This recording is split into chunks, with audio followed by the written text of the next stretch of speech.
प्यारे बच्चों, आज मैं आपको लोकतांत्रिक अधिकार जो चल रहे हैं उन अधिकारों में जो तीसरा अधिकार है शोषण के खिलाफ अधिकार, आज मैं आपसे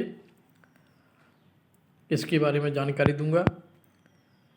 स्वतंत्रता और बराबरी का अधिकार मिल जाने के बाद स्वाभाविक है कि नागरिक को यह अधिकार भी हो कि उसका कोई शोषण न कर सके। हमारे संविधान निर्माताओं ने इसे भी संविधान में लिखित रूप से दर्ज करने का फैसला किया ताकि कमज़ोर वर्गों का शोषण न हो सके। संविधान ने खास तौर से 3 बुराइयों का जिक्र किया है और इन्हें गैर कानूनी घोषित किया है। पहला, संविधान मनुष्य जाति के अवैध व्यापार का निषेध करता है। जो मनुष्य जाति है, यदि उसका व्यापार किया जा रहा है तो वह अवैध व्यापार कहलाएगा, इसका निषेध करता है संविधान। आमतौर पर ऐसे धंधे का शिकार महिलाएं होती हैं जिनका अनैतिक कामों के लिए शोषण होता है। दूसरा, हमारा संविधान किसी किस्म के बेगार या जबरन काम लेने का निषेध करता है। बेगार प्रथा में मजदूरों को अपने मालिक के लिए मुफ्त या बहुत थोड़े से अनाज वगैरह के लिए जबरन काम करना पड़ता है। जब यही काम मजदूर को जीवन भर करना पड़ जाता है तो उसे बंधुआ मजदूरी भी कहते हैं। तीसरा, संविधान बाल मजदूरी का भी निषेध करता है। किसी कारखाने, खदान या रेलवे और बंदरगाह जैसे खतरनाक काम में कोई भी 14 वर्ष से कम आयु के बच्चे से काम नहीं करा सकता। इसी को आधार बना करके बाल मजदूरी रोकने के लिए अनेक कानून बनाए गए। इसमें बीड़ी बनाने, पटाखे बनाने, दिया सिलाई बनाने, प्रिंटिंग और रंग रोगन जैसे कामों में बाल मजदूरी रोकने के कानून शामिल हैं, जहाँ पर यानी इनसे ये काम करवाए जाते थे। हो गया शोषण के विरुद्ध अधिकार। अब अगला अधिकार है धार्मिक स्वतंत्रता का अधिकार। भले ही हम किसी भी धर्म जाति से आते हैं, लेकिन हमको अपने धर्म बदलने का भी या अपने धर्म के प्रति आस्था रखने का पूर्ण अधिकार है। ये हमारा स्वतंत्रता का अधिकार कहलाएगा। स्वतंत्रता के अधिकार में धार्मिक स्वतंत्रता का अधिकार भी शामिल है और इस मामले में भी हमारे संविधान निर्माता खास तौर से चौकस थे। उन्होंने इस स्वतंत्रता को स्पष्ट रूप से अलग दर्ज किया। अध्याय 2 में आपने पढ़ा है कि भारत एक धर्मनिरपेक्ष देश है। विश्व के अन्य देशों के समान भारत के अधिकांश लोग अलग अलग धर्म को मानते हैं। कुछ लोग किसी भी धर्म को नहीं मानते। धर्मनिरपेक्षता इस सोच पर आधारित है कि शासन का काम व्यक्तियों के बीच के मामलों को ही देखना है। व्यक्ति और ईश्वर के बीच के मामलों को नहीं। धर्मनिरपेक्ष शासन वह है जहाँ किसी भी धर्म को आधिकारिक धर्म की मान्यता नहीं होती कि किसी एक धर्म को मान लिया जाए कि ये धर्म यानी कहलाएगा, लेकिन ये ऐसा नहीं है। भारतीय धर्मनिरपेक्षता में सभी धर्मों के प्रति शासन का संभाव रखना शामिल है। धर्म के मामले में शासन को सभी धर्मों से उदासीन और निरपेक्ष होना चाहिए। हर किसी को अपना धर्म मानने, उस पर आचरण करने और उसका प्रचार करने का अधिकार है। हर धार्मिक समूह या पंथ को अपने धार्मिक कामकाज का प्रबंधन करने की आज़ादी है, पर अपने धर्म का प्रचार करने के लिए अधिकार का मतलब किसी को झांसा देकर, फरेब करके, लालच देकर उससे धर्म परिवर्तन कराना नहीं है।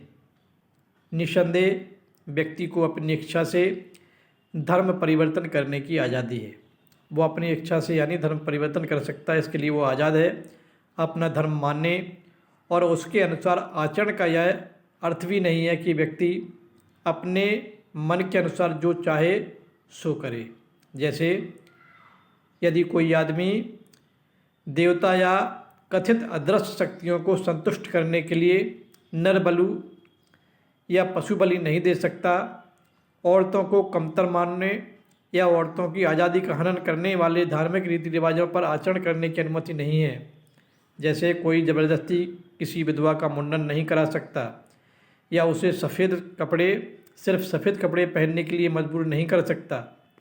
धर्मनिरपेक्ष शासन का मतलब किसी एक धर्म का पक्ष लेना या उसे विशेषाधिकार देना भी नहीं है। ना ही ऐसा शासन किसी व्यक्ति को उसकी धार्मिक मान्यताओं के कारण सज़ा दे सकता है या उसके साथ भेदभाव कर सकता है। इसी प्रकार सरकार किसी धर्म या धार्मिक संस्था को बढ़ावा देने या उसके रखरखाव के लिए कर देने के लिए किसी व्यक्ति को मजबूर नहीं कर सकती। सरकारी शैक्षणिक संस्थानों में किसी किस्म का धार्मिक निर्देश नहीं होना चाहिए।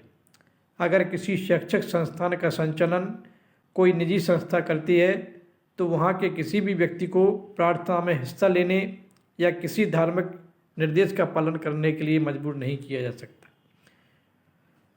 अब इसके आगे अगला दिया गया है सांस्कृतिक और शैक्षिक अधिकार।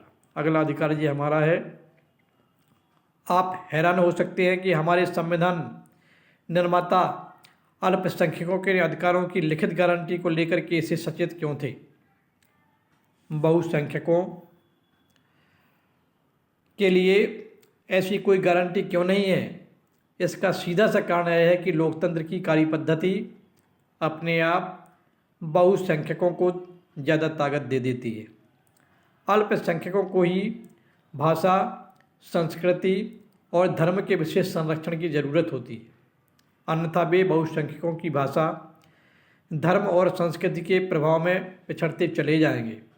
इसी के चलते संविधान अल्पसंख्यकों के सांस्कृतिक और शैक्षिक अधिकारों को स्पष्ट करता है।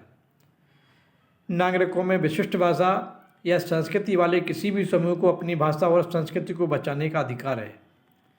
किसी भी सरकारी या सरकारी अनुदान पाने वाले शैक्षिक संस्थान में किसी नागरिक को धर्म या भाषा के आधार पर दाखिला लेने से नहीं रोका जा सकता। सभी अल्पसंख्यकों को अपनी पसंद का शैक्षणिक संस्थान स्थापित करने और चलाने का अधिकार है। यहाँ अल्पसंख्यक का अर्थ राष्ट्रीय स्तर पर धार्मिक अल्पसंख्यक भर नहीं है। किसी स्थान पर एक खास भाषा को बोलने वालों का बहुमत होगा, वहाँ अलग भाषा बोलने वाले अल्पसंख्यक होंगे। जैसे आंध्र प्रदेश में तेलुगु बोलने वालों का बहुमत है, पर कर्नाटक में भी अल्पसंख्यक है। पंजाब में सिख बहुसंख्यक है, पर राजस्थान, हरियाणा व दिल्ली में भी अल्पसंख्यक हैं। तो प्यारे बच्चों, ये आपके अधिकार हो गए हैं। हमारे कौन कौन से अधिकार हैं। अब बात आती है कि हमें ये अधिकार कैसे मिल सकते हैं। हमारा अधिकार तो है, लेकिन कभी कभी हमारे साथ उन अधिकारों को हमसे छीन लिया जाता है, उसका दुरुपयोग किया जाता है। तो बात आती है कि हमें ये अधिकार कैसे मिल सकते हैं यदि इस तरह की कोई समस्या आती है तो। यद्यपि अधिकार गारंटी की तरह है। प्यारे बच्चों, आज बस इतना ही। अगली वीडियो में आपको इसके आगे बताऊंगा कि हमें ये अधिकार कैसे मिल सकते हैं। Okay, bye.